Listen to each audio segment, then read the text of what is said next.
శతకోటి ప్రణామాలు. శ్రీ సత్యసాయి వచనామృతం నుండి గ్రహించబడిన సోపానత్రయం అన్న నాటకంతో బాలవికాస్ చిత్ర బృందం మన ముందుకు రాబోతున్నారు. స్వామివారి దివ్య ఉపన్యాసాల సంకలనమే శ్రీ సత్యసాయి వచనామృతం. స్వామివారి ప్రతి ప్రసంగం హృదయంగమం. అది ఒక దివిజగంగా మహాప్రవాహం.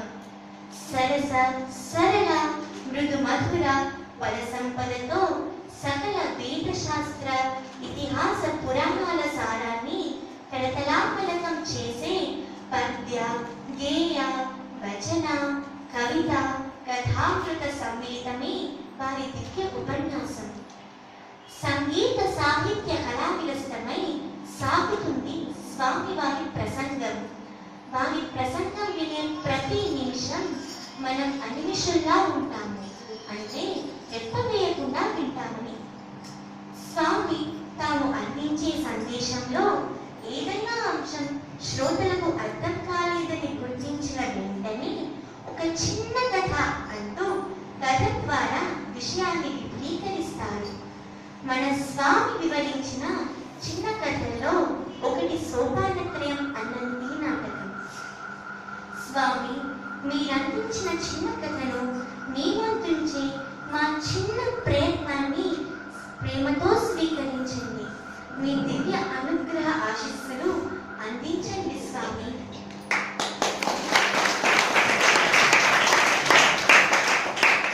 ఒక గ్రామంలో ఒక పండితుడు ప్రతిరోజు సాయంత్రం తన ఇంటికి సమీపంలో కూర్చొని పురాణం చెప్తూ భక్తి మార్గాన్ని బోధిస్తూ ఉండేవాడు. ఆధ్యాత్మిక చింతన ఉన్న గ్రామస్తులు వచ్చి ఆ పురాణం వింటూ ఉండేవారు. వారితో పాటు కిష్టయ్య అనే పశువుల కాపరి కూడా వచ్చి దూరంగా కూర్చొని కుతూహలంగా వింటూ ఉండేవాడు.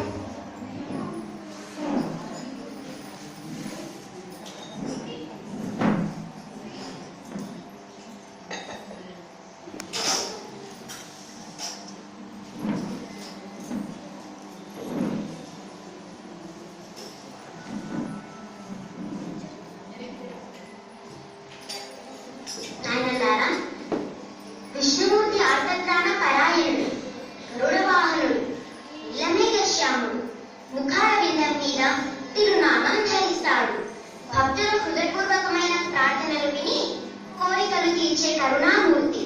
సాధకుడు మొట్టమొదట ఈ విధంగా దైవం యొక్క స్వరూప స్వభావాలు విని మనస్సులో భక్తి భావం పెంచుకుంటాడు. ఆ స్థితే జ్ఞానం అంటే భగవంతుని గురించి తెలుసుకోవడం. భగవంతుని స్వరూప స్వభావాలు విని మనన నిధి ధ్యాసల ద్వారా నియమ నిష్ఠలతో సాధన చేయగా భక్తుడు భగవంతుని ప్రత్యక్షంగా దర్శించుకోగలుగుతాడు. ఆ స్థితే ద్రష్టం. ఆ ఆనంద పారవశ్యంలో లౌకిక భోగ భాగ్యాల పట్ల నిరాసక్తి పెరిగి పారమార్థిక చింతనలో పరిపక్వం పొంది ప్రవేశం అనే స్థితికి చేరి భగవంతునితో తాదాత్మ్యం చెందుతాడు. వీటినే ద్వైత, విశిష్టాద్వైత, అద్వైత స్థితులని సోపానత్రయంగా భావించాలి. ఈ సోపానత్రయం గురించి ఒక్కొక్క స్థితిలో సాధకుడు పొందే అనుభూతుల గురించి రేపు విశదంగా తెలియపరుస్తాను. మరింత ఈరోజు సభ చాలిద్దాం. ఒక్కసారి అందరూ భగవన్నామ సంకీర్తన చేయండి.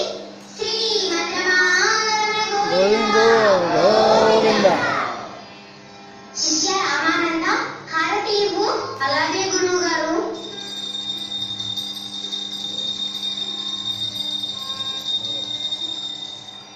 అందరూ హారతి తీసుకోండి.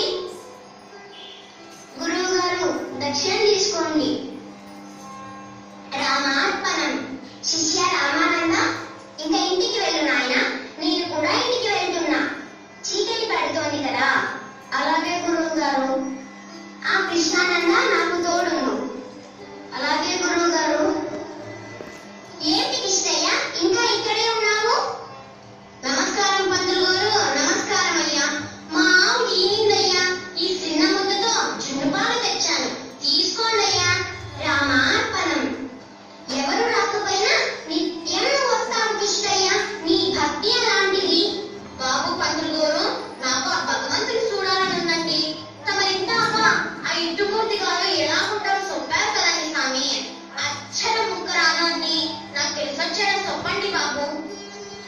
అలా కిష్టయ్య, విష్ణుమూర్తి గరుడ వాహనుడు అంటే ఆయన తెల్ల రక్తెక్కి వస్తాడన్నమాట.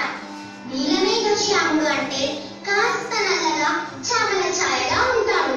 ముఖం మీద సన్నని నామం ఉంటుంది. అంటే తెల్లగడ్డనెక్కి నల్లనయ్య అన్నమాట కదా నీ పత్రులు గారు. అవును కిష్టయ్య, మంచి అందంగా ఉంటాడు కిష్టయ్య. బాబు, ఆయన ఇక్కడ పళ్ళు పలారాలు పెట్టి పూజ చేస్తారు కదా స్వామి. మా బోటి గొల్లల దగ్గర ఏముంటుంది స్వామి పెట్టడానికి? భగవంతుడు భావప్రియుడు. ఆయనకు ఏదైనా నైవేద్యంగా పెట్టొచ్చు కిష్టయ్య. సల్లపూర్తిని బతికేమోని స్వామి. సర్వం విష్ణుమయం జగత్ అన్నారు. అంటే ప్రపంచమంతా ఆయనదే. భక్తితో పెడితే ఆ చల్ల కూడా తింటాడు విష్ణువు. మంచి మాట అన్నారయ్యా. సెలవండి బాబు. మంచిది, వెళ్ళిరా కిష్టయ్య. ఏమిటి గురువు గారు ఈ గొల్లవాడి గోన? విష్ణుమూర్తిని దర్శించాలనుందా? చల్లకూడుతో నైవేద్యం పెడతాడా? బేష్ బేష్. సరేలేరా కృష్ణానంద, వాడొక వెర్రివాడు, ఏదో మాట్లాడుతూ ఉంటాడు, మనం పట్టించుకోకూడదు. కిష్టయ్యకి ఆ పౌరాణికుడు చెప్పిన విష్ణుమూర్తి వర్ణన హృదయస్థమైంది. పశువులు చెరువు గట్టున గడ్డి మేస్తూ ఉండగా ఓ చెట్టు కింద కూర్చుని దైవాన్ని దర్శించాలన్న పట్టుదలతో విష్ణువు వర్ణనను స్మరిస్తూ నృత్యం చేస్తూ గానం చేస్తూ తన్మయత్వంలో ఉంటారు. తెల్లగడ్డనెక్కిన ఆనలనయ్యా, ఈ సలతాగా మెల్లగాను రావయ్యా. తెల్లగడ్డనెక్కిన ఆనలనయ్యా, ఈ సలతాగా మెల్లగాను రావయ్యా. ఎల్లగినా మా మందసన్న గంతులెత్తుంటావు, కర్రవాణి ఇది పేరు పెట్టినా ఏంటి? అది కాదు సుబ్బన్న, మన పురాణం బాపనయ్య గారు చెప్పారు. ఇలానే పాడుకుంటూ ఆ ఇట్టుమూతి తలుసుకుంటే ఆయన వస్తాడంట. ఎవరు పురాణం పంతులా? ఆయన కాదని ఆ ఇట్టుమూర్తి గారొచ్చి మన కళ్ళకు కనబడతాడంట. ఏంటేంటి? ఆ ఇట్టుమూర్తి గారే వచ్చి నీ ఎదురుగా ప్రత్యక్షమైపోతాడా? అవును సుబ్బన్న, ఆయన నట్టుకొచ్చిన సల్ల కూడా తాగుతాడంట. ఓరి ఎర్రి మగమా, ఆ దేవుడికి పెద్ద పెద్దోళ్ళు చక్కెర పొంగల పులగూర పెడతా ఉంటే నీ కాడికొచ్చి చల్ల తాగుతాడా? అవును సుబ్బన్న, ఆ పురాణం బాపనయ్య గారు చెప్పారు. ఈ ప్రపంచకమంతా ఇట్టుమూర్తి గారిదే అంట. గుండె నిండా నమ్మకం ఉండాలి కానీ ఆ పళ్ళు పలారాలే కాదు, నేను అట్టుకొచ్చిన చల్ల కూడా తింటాడంట. అందుకే ఆ ఇట్టుమూర్తిని తలుసుకుంటూ పాడుకుంటున్నా.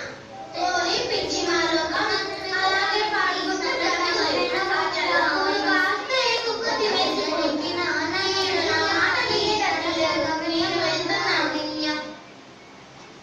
ఈ విధంగా 10 రోజులు కిష్టయ్య నిద్రాహారాలు మాని విష్ణుమూర్తి ధ్యాసలోనే గడుపుతుంటే పాపం శరీరం కూడా శుష్కించిపోయింది.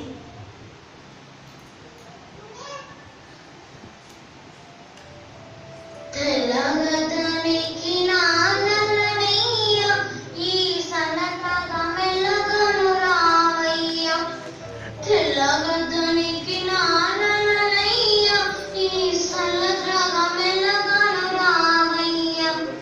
ఏ చిట్టుముద్దయ్యా, నా గొంతు పోయింది కదా, నా పాట నీకు నచ్చలేదా? వినపడ్డం లేదా? ఏంట్రా కిట్టిగా 10 రోజుల కానించి చూద్దా ఉన్నాను. తెచ్చుకున్న సల్ల కూర అలాగే ఒక్కేసి కడుపు మార్చుకుంటూ బక్కసెక్కిపోయావు. ఆ దేవుని సంగతి తర్వాత ఆలోచిద్దాం, ముందు కూర తిందా? లేదు సుబ్బన్న, ఆ దేవుడు గారు వచ్చి సల్ల తాగిన తర్వాతే కూర తింటా. దేవునికి ముందు ప్రసాదం పెట్టాలి కదా. పోదేవరే, ఏట్రా నీ దేవుడి పిచ్చి? నువ్వు ఇలాగే ఉపోతానంటే ఆ ఇద్దమూర్తి దిగరాడు కానీ నీవు కడుపు మారి చచ్చి స్వర్గానికి పోతావురా. పోతే పోతానే సుబ్బన్న, ఆ స్వర్గంలోనే కాపాడుతాడేమో ఆ ఇట్టుమూర్తి. సరే నీ కర్మ, నేను వెళ్తున్నాను. తెల్లగడ్డనెక్కిన ఆనలనయ్యా, ఈ సల్లతాగా మెల్లగాను రావయ్యా.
పొద్దుగాల 7ంటికి రండి. వస్తారా?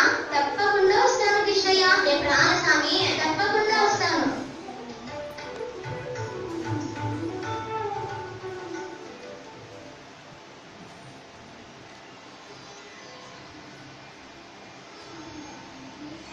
బాబు పంతులు గారు, బాబు పంతులు గారు, అయ్యా పంతులు గారు, అయ్యా ఏంటి కృష్ణయ్య అయ్యా వచ్చాము? మీరు ముందు పంతులు గారిని పిలకండి అయ్యా.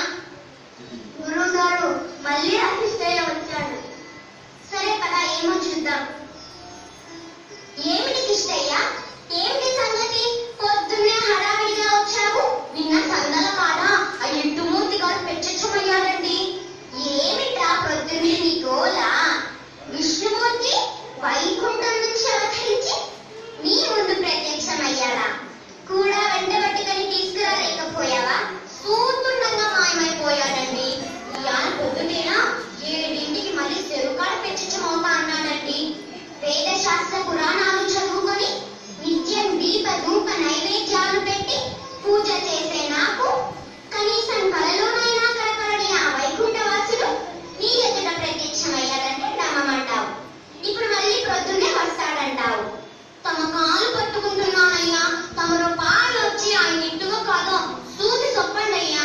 నీ మాట నమ్మి నీ వెంట వచ్చానని తెలిస్తే నవ్వుల పాలవడంతో పాటు మళ్ళీ నా ఇంటికి పురాణం వినడానికి యోగులు రాదు. వెళ్ళి పశువులు మేపుకు. శివుడు విష్ణువు అంటూ కలలు కలదు. వెళ్ళు. బాబు పంతులు గారు, తమరు వస్తారని ఆయన్ని పూట రమ్మన్నానయ్యా. తమ నాన్నటి కాలేసి పెట్టనండి.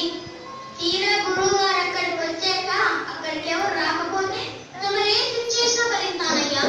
గురువు గారు వీణెవడో మోసం చేశాడంటే రేపటి నుంచి ఆ కపటి విష్ణువు వెంట వీలు పడ్డాడంటే మనకు మళ్ళీ పాలు కూరలు పట్టుకున్నాడు. ఓసారి వెళ్ళి ఆ విష్ణువు బండారం బయట పెట్టి దాన్ని చివాట్లు పెట్టొద్దాం. నిజమైన కృష్ణానంద. సరే పద కృష్ణయ్య. సరిగ్గా 7 గంటలకు మీ విష్ణువు రాకపోతే నేను అక్కడ ఒక్క క్షణం కూడా ఉండను. అలాగే బాబు, కుదాం రండయ్యా. పద.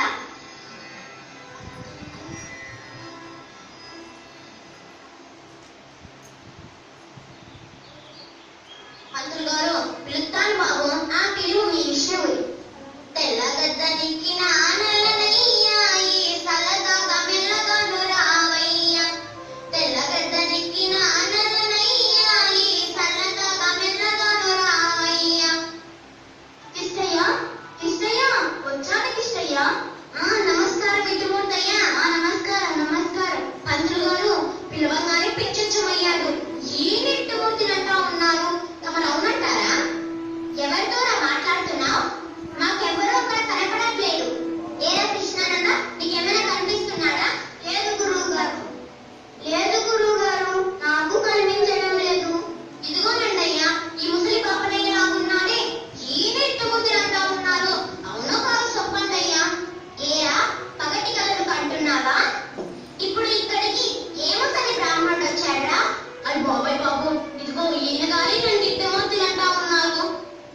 ఏడి కనపడడే మీ విష్ణుమూర్తి? వేళకోళాలు ఆడుతున్నావా దొంగగాడిదా? మీ విష్ణువుని వచ్చి రక్షించమను. కొట్టకండి బాబు, కొట్టకండి. వీరంటే ఎరిమాలోకం. 10 రోజుల కానించి కూడు నిద్ర లేకుండా ఆ ఇద్దమూర్తి తెల్లగత్తెనికి వస్తారని పరాకు మాట్లాడుతున్నారు. బుర్ర సరిపోయిందో ఏదో అర్థం కావడం లేదయ్యా. కొడుతారు కొడుతారు. ఆ తప్పేంటుంది? పులుగు పలుకు లేకుండా ఇలా నవ్వుతూ నిలబడ్డాడే ఈ ముసలి పాపనే తప్పు.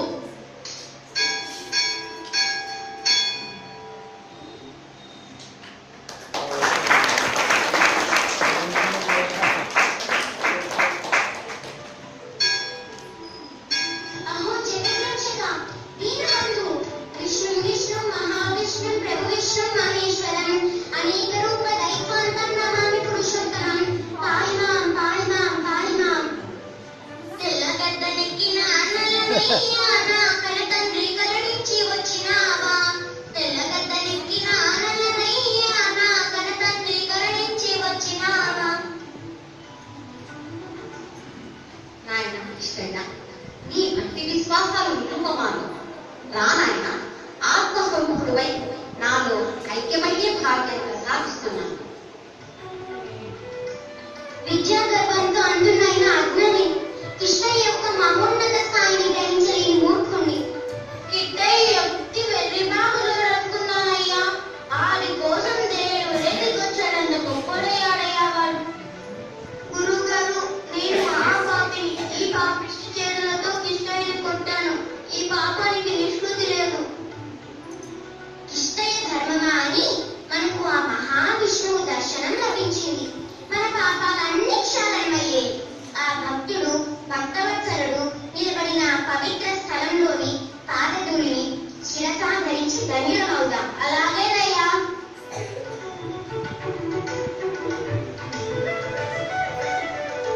భగవంతుడు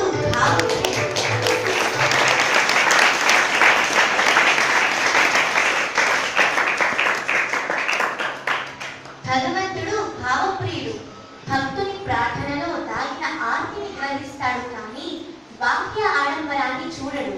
అందుకే మన స్వామి అంటారు, నాకు సమర్పించవలసింది పుష్పరాశులు కాదు, మీ హృదయ పుష్పాన్ని సమర్పించండి అని. వారికి కావాల్సింది ప్రమాణము కానీ పరిమాణము కాదు. పువ్వు నిన్నతే